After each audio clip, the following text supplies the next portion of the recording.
You're listening to DraftKings Network.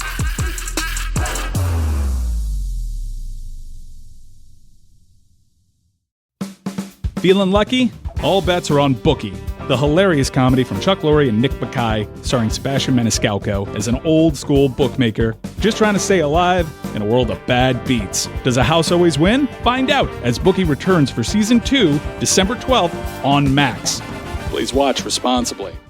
The Yeti store has so many great gifts, we had to hire a cattle auctioneer to make the most of these next 30 seconds. All right, folks, let's get started with the Yeti French Press. Enjoy coffee that stays hot for hours in a French press. 34 ounce for you, 6'4" for the cruise. The Yeti French Press. Next, waterproof bags. Bags waterproof. Submersible waterproof doubles. Waterproof bags. World's mostly water, so get a waterproof Yeti bag. Do I smell something cooking? Oh, new cast iron skillets made to be passed down like mama's recipes. Take your steak, cornbread, cobbers, pot pie, and potatoes next oval with 3 sizes of Yeti cast iron skillets. Gear, gifts, and product experts. Visit the Yeti store at Tyson's Corner Center today.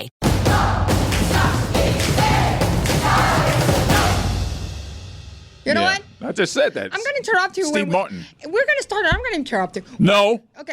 Do it. I got intro the damn show. 5, 4, 3, 2, 4, 5, 4, 3, 2, 1. Welcome to the Hockey Show. My name is Roy Bellamy. That's David Drork over there. He works for the Hockey News. Rose Arias is over there in the EP chair. I'm sorry I'm laughing, but the audience doesn't know the countdown drama that we just had trying to get the show started. Oh, believe me, I'm going to put it there. So. Yeah, okay, fine. Ethan Podolsky, you work here. All right, so yeah. It's a good description. I just come here, bro. You just come here. Exactly. Today, man. I love the shirt he's got on because it looks like a 1990s era shirt, but it's quite obviously a brand new shirt. I was born in the 90s, but I wish I lived in the 90s for real because you look like I would have thrived. Thrived. You were born in the 90s. I speak Spanish, but it's thrive. Yeah, that's your second language. You knew it was thrived. Okay. English lessons with Rosie. I like it. Slap shots. Let's start on our hot takes there. Dave, go ahead. Okay, so my first hot take is the Rangers turnaround is starting. Uh-oh. And the reason why is the coaches are now playing with the players. Oh. So yesterday, Thursday, as we record this, the Rangers are in Dallas. They held a practice at the Stars facility there, and Peter Laviolette, head coach of the Rangers, Michael Pekka, assistant coach of the Rangers, decided they're going to show the players how to do it in the shootout drills. Mm-hmm. I don't know how particularly well it goes, but I'm seeing this as a good sign that everybody is happy. The good vibes are back around the Rangers. The coaches are farting around and having fun. And the turnaround is coming. Do I believe what I'm saying? No. No, I don't. But let's put the positivity out there. So go get them, Rangers. You're only like 14 points or whatever out of first place, but you can do it. Yeah, all it took was the trade of Jacob Trouba and Cabo Caco. Yeah, just get rid of key guys. You're good. You're good. Yeah, okay. So now, if you have goals, you'll be successful. That's just my opinion. I think that's how hockey works. Yeah, that's how hockey works. Now, a lot of people love dogs, In fact, I would say that most people love dogs more than they love people. You're wearing a sweater with a dog on it. That's right. Now, I'm not a big fan of dogs, but I mean, Claire does want a dog. My wife does want a dog. Oh, so then you will be having a dog. Probably not. And like I said, most people love their dogs or the pet more than most people. You know why? Because people are dumb. That's why. Sure, the average person, the average person is smart. But people, the dumb, panicky, dangerous animals, you know it. You know that, right? I don't like people. Yeah, I don't like people either. I like these people. In this room, those people. You don't like me? No, you guys are. No, you guys. No, people are dumb. Especially we live in South Florida. Yeah. Like it's a communal dumbness down here. Oh yeah, there's a lot of stupid people down here. But putting that aside. Yeah, where are we going with this? Yeah, Sam Bennett.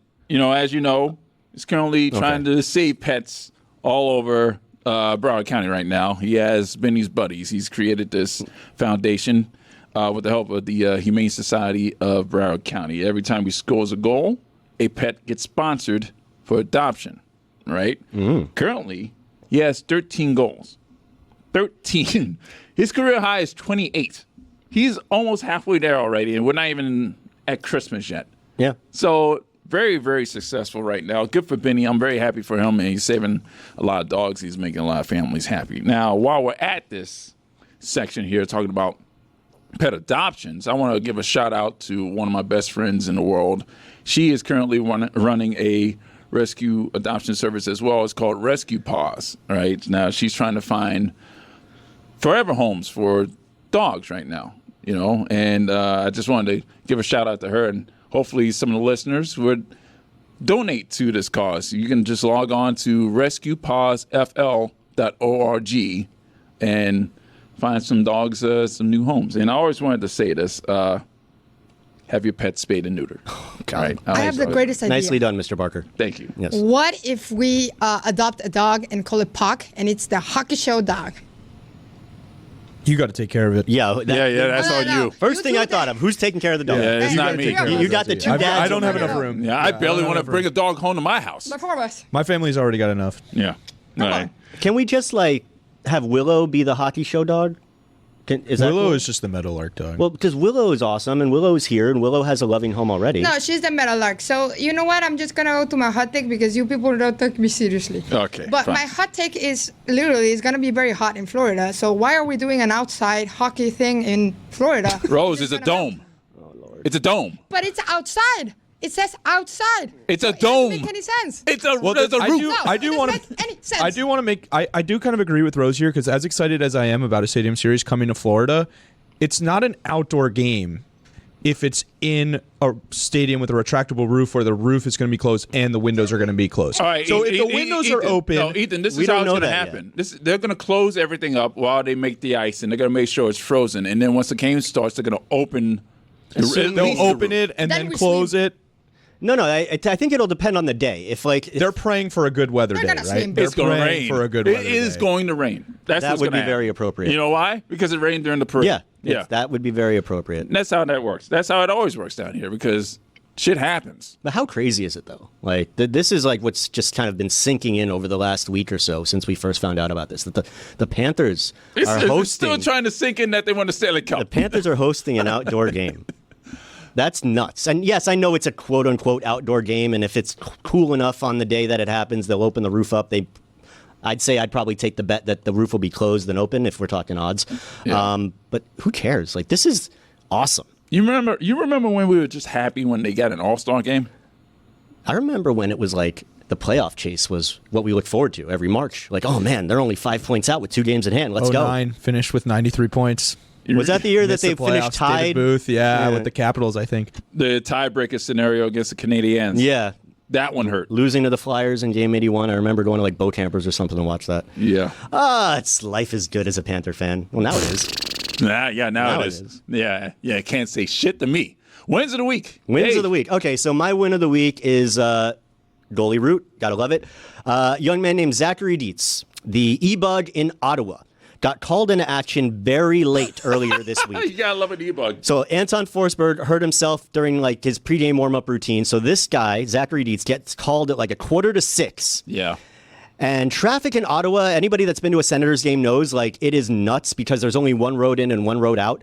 So he basically said, bleep it, I got to get to the stadium. And as we're watching the video here, he picked up his bags, his gear, and he's running as all these cars are sitting in traffic trying to get in. This guy's running to the arena. He gets there, suits up. He's on the bench for the game. This is an NHL goaltender right there, folks, and he is running with his own gear to the stadium.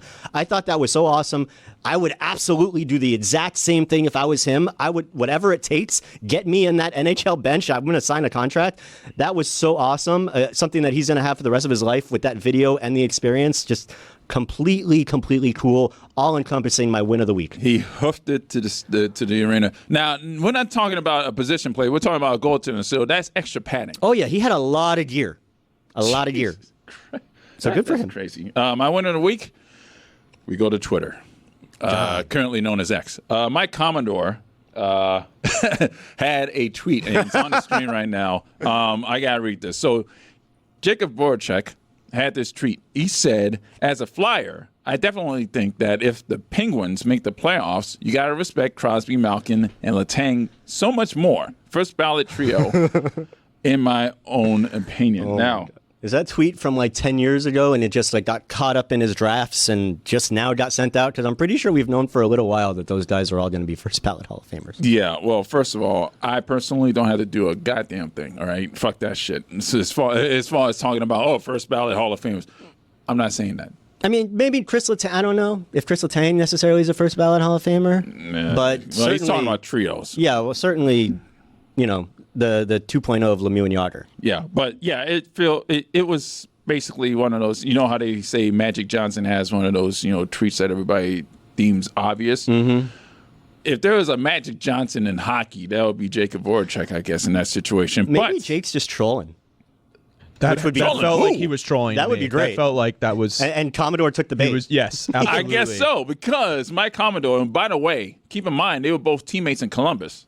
So I guess they know each other very well. They might even be friends. That was a decade and a half ago when they played together. Commodore said, and I quote, like I usually do, "No shit, Jake. Playoffs this year makes no difference. Stupid fuck." Those are not my words, even though I they kind of are. I did say fuck earlier in this segment. Rose is just checking off all these. You're killing me here, man. I'm sorry, Poor Mally. Yeah, I'm sorry. I'm sorry to everybody. This is what happens when we get Roy talking about the Penguins. Hey, this is what happens, man. All right, fails of the week. Yes, segue from the Penguins to my fail of the week. My fail of the week is Zach Hyman's face. that poor man took an Evan Bouchard slap shot right off the kisser. It was deflected. But it was still coming in hot. Yeah. And, credit to him, he's a hockey player. He came back in the game with the fishbowl on his head. He's not going to miss any time because that's hockey. Yeah. But so the next day, I think it was Mark Spector took a picture of him in the locker room, and we have it to pop up there. I think we do. But his face was like, it was like a mean. Yeah. He looked like a mean, like a much paler Amin. His nose ballooned. Yeah, his whole face looks like somebody put like a what you pump up the ball with, an air pump thing, and just stuck it in his ear and.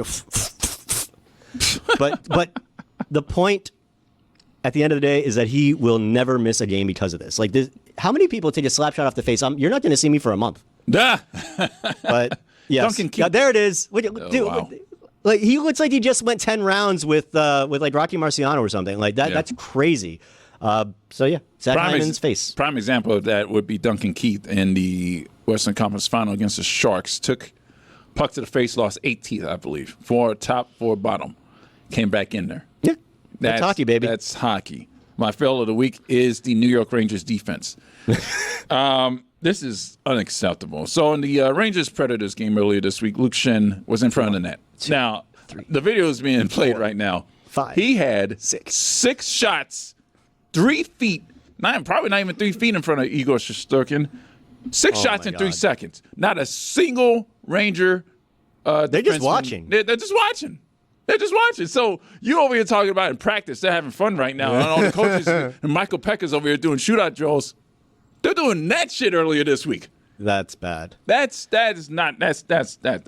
No, I mean that's good on Shesterkin. Making 6 saves in 3 seconds is pretty awesome. But that's why he's the best. That's what the Panthers goalies need for their save percentage is being so bad. They need to make 6 saves in like 5 seconds to pump it up there. Yeah. But yeah, that's bad. Like, how do you let a guy stand at the foot of your crease for more than a second with the puck right, like whack. Like that earns them a back skate. Now I'm not talking about what they're doing right now in this era of NHL hockey. I'm talking about actual parachutes on their backs as they're skating because that was terrible. Like 1980s Russia style. Awful. Yes, exactly. That's terrible. Now our guest coming up, and you can watch this on YouTube for the DKN audience, is Adnan Virk, Prime Canada Monday Night Hockey.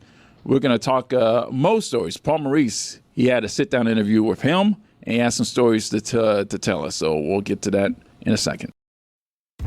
Hey DraftKings fans, are you ready to elevate your game day snacking experience? This college football season, we're feeling the cheesiest with Cheez-It. That's right, delicious Cheez-It crackers not only satisfy your snack cravings for game day excitement, but they're also amplifying your football watching experience with a new daily fantasy sports game. Best of all, since Cheez-Its is made with 100% real cheese, the game is 100% free to play with a chance of winning real cash. Be sure to carefully select your favorite Cheez-It flavor to snack on. White cheddar, extra toasty, or maybe you're an OG fan, while you select your weekly players for college football's cheesiest easiest challenge all season long. So snack and play like a champ with Cheez-It. Age and eligibility restrictions apply. Void where prohibited. See DraftKings.com/Cheez-It for full details.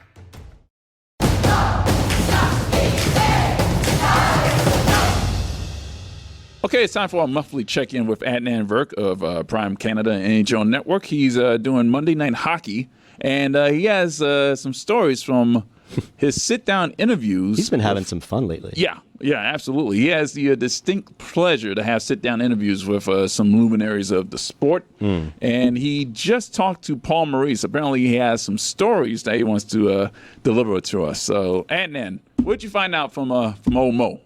Well, Roy, David, a pleasure to be with you guys. And you're right. You call him Mo right out of the gate. You can't even call him Paul. He just looks like a Mo. He feels like a Mo. He talks like a Mo. And Mo was awesome. We sit down. You think it's going to be, a few minutes, 5 minutes. Who knows how it's going to go? 8.5 minutes. Mo's got stories for days. And specifically, that Panthers Oilers game, as you guys know, game of the year candidate, phenomenal game in terms of the back and forth action. This was in the morning of. And I just said, what's it like being here now, that moment when you won that Stanley Cup? What was the most gratifying moment? And right away he goes, oh, you're going to make me cry. He said, but it was that moment you look around and you see all the people that are there responsible for your success and how grateful they are and how much gratitude they have and just what a collective effort it is together. And he goes, that moment, I can't describe it. I can't encapsulate it, but that's that moment when you're just hugging and crying. And it's going to make me cry just watching that moment. It was so sweet to see a guy who'd coached so many games. And then the follow-up, I said to him, I go, Mo, we all know you guys lost the previous year. If you'd lost this game, I mean, you would have been the first team ever to gag a 3-0 lead. I said, I don't know anything about X's and O's. He laughs. He goes, oh, neither do I. I said, no, don't be humble. I said, but motivation-wise, you've got to tell this team, hey, everyone's squeezing the sticks tight. We just gagged an 0-3 lead. 3-0 lead, excuse me. Like, what are you saying? And he goes, the key is you have to focus on positivity. And you guys know this, Roy and David. He goes, that game 5, we were great. So I said, look at that game 5. We played a great game. We can do this. All right. It isn't like we're playing horribly and the wheels have completely fallen off. We can do this. And the other thing I tried to tell them was be liberated if you can. I know it's hard to say have fun out there in a game 7, but try to have a little fun. Try to think in your head, hey, man, one game to win a Stanley Cup. We can do this. And 2-1, he goes, I think we had 19 icings in the third period. He goes, somehow willed it to happen, but he said it was an amazing moment. And he's a coaching lifer. I said to Mo, you have no signs of slowing down. Bill Zito called you. You were fishing. He's like, I had 4 straight days of great fishing, some of the greatest fishing of my life. And he goes, Bill Zito kept calling it. Eventually, I got a text. He goes, I have to clean this up. And he goes, basically, someone said to me, pick up the bleeping phone because Zito's calling you. And I was like, I'm good, man. Like, I'm taking this to the house. It's been fun. Winnipeg, Toronto, Carolina, Hartford. And he goes, Bill would not take no for an answer. And eventually I was like, okay, fine, let's do this. And he goes, now I don't want to be anywhere else. And he goes, I know it's a cliche. I know you're not going to believe me, but Barkov is an unselfish superstar. Tkachuk is an unbelievable guy. He goes, I've been on teams where we're winners and we don't have a great room. But this is a great room and they're a winning team. And he goes, you don't have that. And I said, Mo, next year, barring any catastrophe, you're going to get 2,000 games. Only you and Scotty Bowman have coached 2,000 games. He said, man, I'm getting way too close to the sun. He's got 9 Stanley Cups. It doesn't seem fair. But my favorite story, I have to tell you guys, at least he got one. Yeah, this story you guys are going to love. I said to him, Mo, long before the term was coined, and this is an NFL term, but you were Mr. Irrelevant. He said, yeah. He said a bunch of scouts got fired with the Philadelphia Flyers, I'm sure. 1985, the number 1 pick was Wendell Clark. Number 252 was Paul Maurice. And I said, tell me about it. And he goes, listen, I was just a house league player in the Sioux. I didn't think I was anything special. I was at the bar with some buddies, and my mom was listening to the radio for updates. Because you don't have agents, you don't have any of that stuff. And my mom called and said, you got picked by the Flyers. And this was 11:15 at night. And I said, God, I hope I'm not the last one. But I'm doing the math. I'm pretty good. I'm the last one. He goes, so the rest of the night, I was the last one to do everything. I was the last one to get a beer. I was the last one to cab. I was the last one to everything because I was the last one. That's great. Mr. Irrelevant. Great story from Paul Maurice. Yeah, the image I'm always going to have, I'm going to have this forever, is when Mo was talking to Emily Kaplan, the coach's interview after the Stanley Cup. And then here comes Spencer Knight. He has the cup in his hands and just handed it off to Mo, and then you get that shot of him lifting the cup with his eyes closed. Yeah. Like that's savoring the moment of 30 years of coaching this sport. Yeah, it's crazy. He's been doing it since the 90s. Like, he's coming up on 2,000 games now, and he's only in his 50s. Is he, 57 or whatever it is? Like, it's crazy. Like, he could do this for another 15, 20 years if he wants to. I don't know if he would. You're right. He could coach 3,000 games. He could. This Panthers team's not going anywhere for a little while. Nope. So, and by the way, I said to him, to your point about coaching him as a young man, he goes, I said, you coach Paul Coffey, who I also sat down with earlier, who's obviously on the Oilers coach. He goes, here's my Paul Coffey story. He said, I'm 30 years old. And he goes, it's Whalers Bruins. Every year it was like Whalers Bruins, Whalers Habs. We always lose. He said, because Paul Coffey was like a seventh defenseman at that point. But I call him in and I tell him, you're not playing game one. And he goes, okay. And he handles like a total pro. He goes out and he goes, he just rides the bike like a maniac. Like I can hear him. Like he's like panting and screaming. I'm like, oh my God, this guy's all right, he's fired up. And he goes, of course he was right. I was wrong. We lose the game.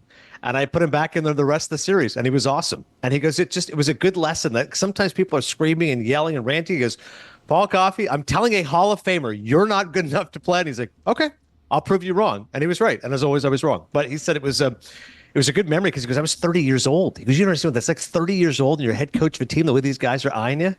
It's amazing. And you mentioned the game the other night, and to me that kind of looked like what Game 5 would have looked like had it gone the Panthers' way, right? They kind of fell behind. Edmonton had that great 10-minute stretch, and then the Panthers kind of dominated the rest of the game. So is there something to what the Panthers are doing right now against great teams in terms of maybe they struggle against a Chicago, but they come out against Edmonton and Minnesota again the other night and just dominate these teams and win these big games?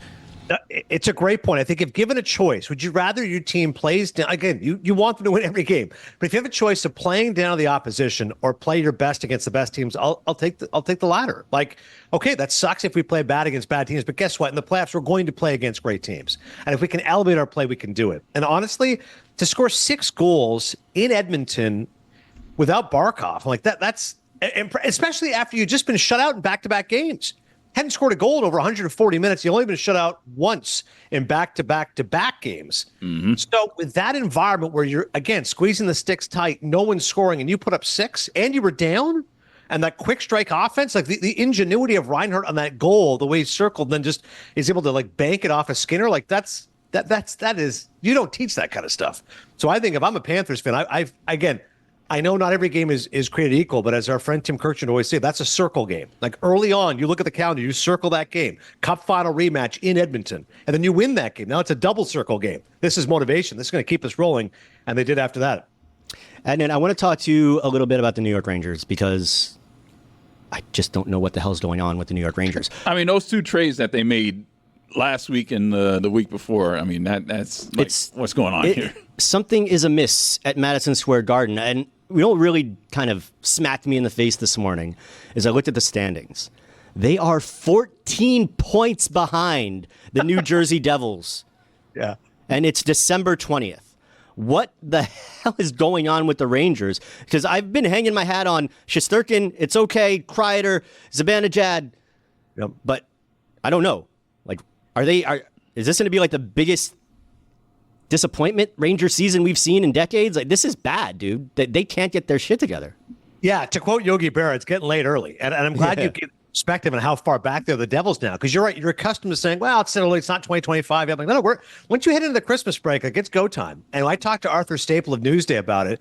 And I focused first on Shesterkin. And I said, let me just start with this because I know it's not his fault. But he's been good but not great. And sometimes you guys know this, a goalie can cover up a lot of different weaknesses. He says, that's true. Him and Quick have been good, not great. But the problem really is their offense. And he goes, your Kreiders, your Zibanejads, if these guys aren't playing to the level they should be. Let's talk Trouba first. Guy doesn't want to get traded because, you know, his wife is working in the medical profession in New York. New York's a great city. He doesn't want to go anywhere. They're like, no, we want to get rid of you. No, I don't want to go anywhere. No, you have to. We're going to bench you. Well, we'll trade you again time. You have to say yes. You have 1 year left, $8 million deal. Okay.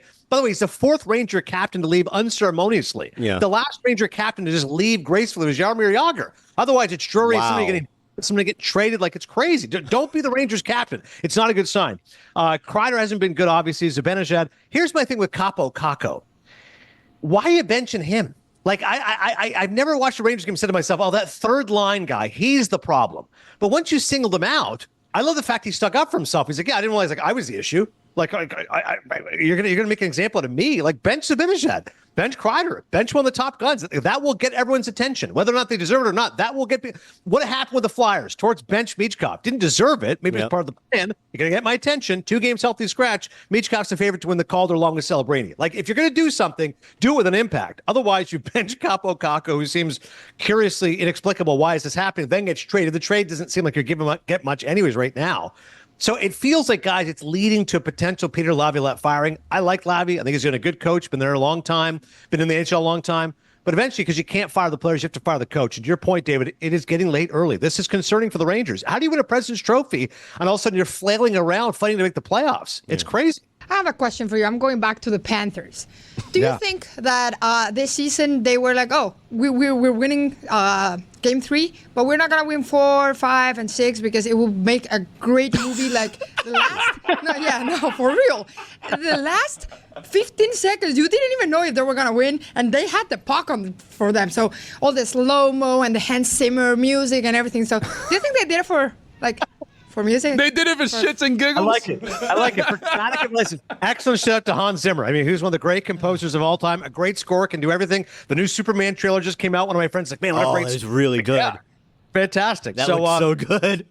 Yeah, I mean, listen, it is a much better story. The fact the Panthers went 7. That was a great Stanley Cup final. There's no question about it. You know, you go back and watch that series in its entirety. It wasn't like Florida dominated. It wasn't like them that they gagged. They were all genuinely close games. It was competitive. And that Game 7, if you said to myself, hey, if you don't have a dog in the race, you're going to get a 1-goal Game 7. How do you not root for that kind of a final? But yeah, it was tense the entire way through. And the fact that McDavid won Conn Smythe, that even adds more drama to it. Like, how do you think he feels? That guy is so frustrated. He just wants to win a Stanley Cup. Hey, guess what? You win a Conn Smythe with a losing team. Like, it's almost like a double blow. Like, don't give me the Conn Smythe. I didn't win the Cup. I don't want this thing. But yes, I think the Panthers, sure. I think Mo was like, you know what? Let's make this a little bit more dramatic for the great fans of South Florida. Let's win this Cup. By the way, I was wondering this too. And Maurice kind of touched on this a bit. Like I said, everything's about winning that Stanley Cup. You know, the franchise hasn't done it. You haven't done it. Is there not just a slight inclination, 5%? You can ease up a little bit because you're not as tight now. And he goes, it is, but in a positive way. Meaning, in the past, you have so much pressure upon yourself that you have to get it done. Once you've gotten it done, you just naturally relax, which allows you to be a winner anyways. So you start to play with more house money. So yes, obviously winning helps you. It's not that it makes you less hungry. It makes you more relaxed, which can make you better. Finally, the Avalanche played the Sharks last night. The Avalanche won 4-2, and both teams made a trade this week, Mackenzie Blackwood and Alexander Georgiev. That was really interesting because both the older goaltenders faced each other. Now, what do you think about this trade? So I think, Roy, that the Avalanche need to get a goalie, and I figured that part. I thought maybe Cam Talbot, who's been, I think, underrated for much of his career. But Mackenzie Blackwood, listen, especially living here in Jersey, everyone thought he'd be the answer for the Devils. Things didn't work out that way. Colorado's a curious team because I was looking at so far disappointment, surprises. Like, I think the Capitals have been a genuine surprise. Best team in the Eastern Conference. Nobody saw that coming. Devils have been really good, but my partner in crime, Jason Demers, on our podcast, NHL Unscripted, said, no, I thought the Devils would be really good. I said, okay. As far as disappointments, Rangers we've touched on. Sabres are just a disaster. You always tell 1 year they're going to make the playoffs and break the stretch of 13 straight seasons, but no, it ain't it's this a year. tire fire once again. It can be this next year either. Right. So when I look at the Avalanche, I go, you know what? They just haven't been healthy. Like if they're rolling, if you're telling me McKinnon in late March is going to be battling for the Art Ross or the Hart, and you give me Rantanen. By the way, Rantanen, Demers said to me, he goes, he could be a Juan Soto type player. And I said, explain. And he goes, he's not the best player in the sport, but he might get like a gigantic contract next season. I said, I didn't realize Rantanen is up after next year. Of course, McDavid's in 2 years from now. But anyways, long story short, Roy, I think they need to get an upgrade in goalie. I think when they're healthy, they'll be pretty good. But it's an odd year for Colorado. Like they're not going to be the team to beat, so to speak. And yet maybe being a wild card team might be more concerning for one of those favorites because Colorado, when it comes to playoff time, I still think they're locked and loaded. If you give me McKinnon and McCarr, watch out. Yeah, I'm pretty high, man. I think Blackwood is a sneaky good goaltender that has not gotten a good run, whether it was on some not great Devils teams, the Sharks are the Sharks. They're better than they've been, but they're not a grid team. I'm pretty bullish. I think Colorado might be my new Western favorite right now. Yeah, Colorado is for as slow of a start as they had, they're sitting in that second wild card spot right now, and they haven't even really gotten hot yet. Yeah. So I can just see them getting guns blazing in the second half of the season and then just climbing up that Central Division.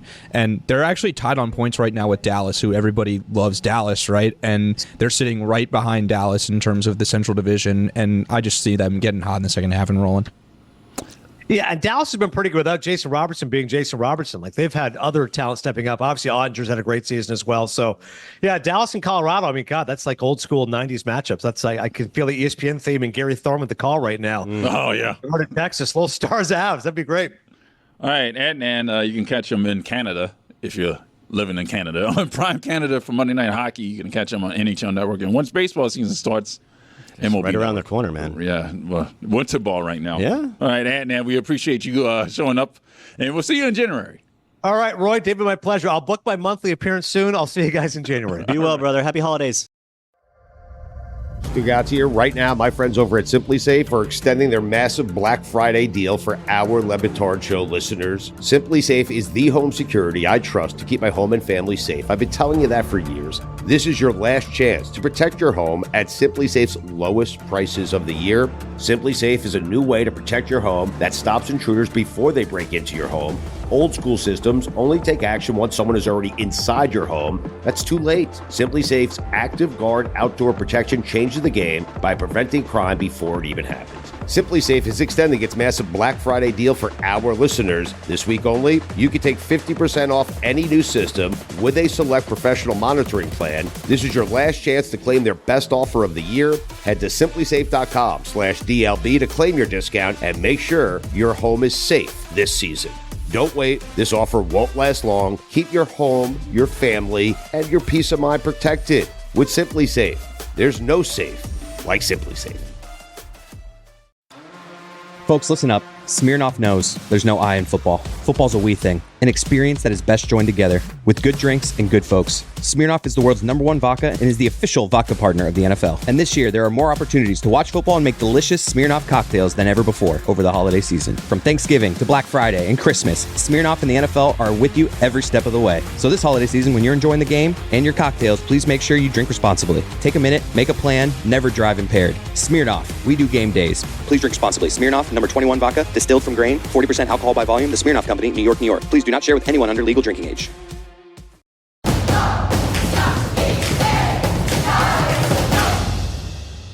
Let's talk about the Panthers and what they did this week. On Saturday, they lost to the Calgary Flames 3-0. That was a shutout. That was a back-to-back shutout. That was a second straight shutout. On Monday, they beat the Edmonton Oilers in one of the best games of the season, 6-5. And on Wednesday, they beat the Minnesota Wild 6-1 and a complete beatdown of probably the best team in the league currently. How do you go from back-to-back shutouts to 12 goals in 2 games against 2 of the best teams in the conference? Like, that's very carefully. I don't know. I mean, they woke up. Yeah, they did that earlier this year. They lost 4 of 5 or something, and then they came back and won 3 in a row by a score of like 17-6 against the Canes twice and the Leafs. Like, they're good. They're just kind of streaky, and they're really good, and they show up for big games. And they did this without Alexander Barkov, who was sick. Yeah, Barkov missed the Edmonton game, then Sam Bennett missed the Minnesota game, and you couldn't tell that they were missing one of their key centers for either of those games. Well, maybe the Edmonton game. Maybe having Barkov there. Yeah, I know you can tell, Rose. Yeah. I wanted to play a supercut of all 11 goals of the Oilers game because, I mean, it's just funny. That was a lot. That was a lot of goals. And, I mean, the Panthers had to lead 3 times in that game, I believe. They did score first. Was it 1-0, 2-1? Yes. 5-4, 5-5, 6-5. Jeez. So that's basically Panthers hockey right now. Like for the past, I would say 5 years, they've had the wherewithal to be able to stay in a game and be able to come back. Oh my God. The game is never over. Why does Supercut make me laugh so much? Because I mean, you should have let me set it to the Benny Hill music. I'm hearing the music in my head. But yeah, I mean, if you're looking at this on YouTube. How would you guys like 7 games of this again? This was good, huh? Not to travel. Not. But you did not travel, so watching this game, I don't know about you, Royce. Yeah. If I'm going to refer to both of you, I'm going to say Royce. I don't know about you guys, but when I was watching that, I was definitally having a little PTSD. Hold on, can I just say? I would have taken all that travel you guys did. No, shut up. You shut up. You shut the hell up. You guys were on the ice after Game 7. But that was here. And that was worth it. That was worth it. Get out of here. That was worth it. I don't care what anybody says. I don't want to hear you guys complain. You were on the ice after Game 7. from all of us that were not on the ice after Game 7. Play the Sam Reinhart I don't goal, want to please. hear it. Oh my Play God. the Sam Reinhart I don't want to goal. hear it. Play the Sam Reinhart goal because I want to point this out here. The Sam Reinhart goal. Now, Yes, that You don't take have makes that me goal. You feel didn't like give the it to goalie. all right, so the Sam Reinhart goal. This is a prime example of Florida Panthers hockey, and it starts on the forecheck because his forecheck is what led to Matthias Ekholm just falling fell. down on the ice. Couldn't even handle He it. couldn't handle it, and then he ends up in the corner. I've never seen Sam Reinhart look as fast as he did on that play. Yeah. I mean, you look faster when somebody falls. Oh, my and busts their God, ass. dude. I mean, that was crazy. And then he goes to the corner and rips one off the side of the helmet From Stuart below the Skinner. goal line. Yeah, that right there. That's disrespectful. That is just. And I love it as a goalie. Like, if you can do that, that's hard. And then on Wednesday, Matt Tkachuk, his 2 goals and the first goal, that was quintessential Matt Tkachuk. Yeah, he loves pissing off goalies. Oh, he absolutely did. Like, I've said it before. You remember the Ron Artest celebration that led to him elbowing James Harden. Oh, yeah. That's what happened to Marc-Andre Fleury. Yeah, except that I think there was a little intent there. Like, he'll never admit it, and that's just my opinion, but Yeah, that was. he knew what he was doing. And the Panthers in that game allowed 15 shots on net on 25 attempts, 11 scoring chances, 8 high danger chances in the first period. The second and third periods combined 12 shots on goal, 26 shot attempts, 8 scoring chances, and 0 high danger chances. They shut them down for the rest of the game in Minnesota. And they're playing the St. Louis Blues tonight at home. Finally coming back a home game. They don't leave the state of Florida till next year, so lucky for them. So the Panthers are 8-2-1 in the last 11. They've scored 4 goals per game. They've allowed 2.64 goals. It's crazy that 4 goals a game during that stretch while 2 shutouts in the middle of it. Yeah, 35% on the power play. So that's the Panthers week. This is the last episode of the year for us. Yep. We want to thank the infield, by the way. They sent us some stickers. No, Savannah from the infield. Yeah, Savannah specifically has sent hold us on. stickers. She specifically wanted me to give you this sticker. If we can, but it's a big heart with the name Crosby in the middle. So here you go, Roy, just for you. Yeah, the Crosby. You see this? You put the camera on me. Get the. All right. We would like to thank Rose. We want to thank Ethan. We want to thank Mike and Danny. I want to thank Dave. I want to thank myself. I want to thank you for watching and listening for us, to us here in 2024. We will see you next year. They're letting us back. Yeah, barely. So We'll see you in 2 weeks. We'll see you in 2 weeks. Happy holidays, everybody. All right. Happy holidays. Goodbye. Hey folks, it's Mike Ryan. The holiday season is upon us. Christmas is coming next week. So, what are you doing for it? I imagine you're going to have some family over. How do you entertain the family? How do you keep everybody happy? Well, I know one easy way. Make your holiday time Miller time. Bring out a nice silver platter of that beautiful white can or bottle, whatever your preference. Heck, do it on draft. As long as it's got that beautiful amber color and was triple hops brewed, you know it's going to be a hit. Why? Because Miller Lite has taste you know you can depend on. No games, no gimmicks, just great beer for people who like beer. You'll take a sip, look around, see your family, and know you immediately made the best decision possible. Because Miller Lite is brewed for taste. It hits different than other light beers. Simple ingredients like malted barley for rich, balanced toffee note flavors in the iconic golden color. The original light beer since 1975 and still the best one. Making memories at year-end gatherings?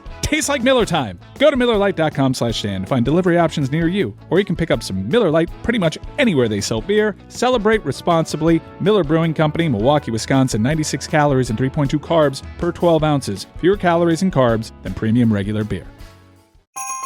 This holiday at T-Mobile, I'm joined by a special co-anchor. What up, everybody? It's your boy, Big Snoop D-O-double-G. Snoop, let's talk about T-Mobile. Okay, cool. This holiday, get 4 lines for $25 a line, plus 4 iPhone 16 Pro with Apple Intelligence and the all-new camera control on us. Let's get cracking, like a breakfast egg. You can use those eggs to make some eggnog, Snoop. Respect. And people do love T-Mobile, where you can save on every plan versus the other big guys when you switch. You know, y'all can take some of those savings and buy some Snoop merchandise. Always a great stocking stuffer, Snoop. We up out of here. Hold your horses, Snoop D-O-double-G. Let's remind people one more time. Head to T-Mobile.com and get 4 iPhone 16 Pro with Apple Intelligence on us, plus 4 lines for $25. Now drop that jingle. With 24 monthly bill credits for eligible trade-ins and 4 new lines without auto pay. Well qualified customers plus taxes and fees and $35 per line connection charge. Contact us before canceling entire account to continue remaining bill credits or credit stop and balance on required finance agreement is due $999.99. Credits end if you pay off device early. See how you can save on wireless and streaming versus the other big guys at T-Mobile.com/switch. Apple Intelligence requires iOS 18.1 or later.